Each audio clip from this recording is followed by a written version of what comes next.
গুড়ের পায়েস রান্না করলাম ছেলেকে খাওয়াবো বলে, তো বেশি রান্না করিনি। ওর হচ্ছে বাটিতে দিলাম।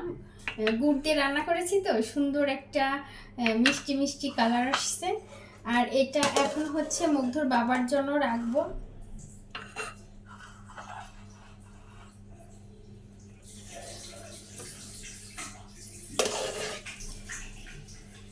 নিজে না খেয়ে কিন্তু ছেলে হাজবেন্ডের জন্য খাবারগুলো রেখে দিই। এটা আমার মতো সবাই করেন কিনা আমি জানি না, আসলে এটা ভালোবাসা কিনা জানি না। মনে হয় যে আমি না খেয়ে যদি ওরা একটু খায় তবে আমার মনে হয় একটু ভালো লাগবে। তো দেখেন একেবারে কম রান্না করেছি, 1/2 কেজি দুধের মধ্যে অল্প একটু চাল দিয়ে এই যে 2 বাটি হচ্ছে পায়েস হয়েছে। এটা ছেলে খাবে আর ছেলের বাবা খাবে। এখন ছেলেকে খাবার আর বাবা আসলে হচ্ছে 1 বাটি ওকে দিব।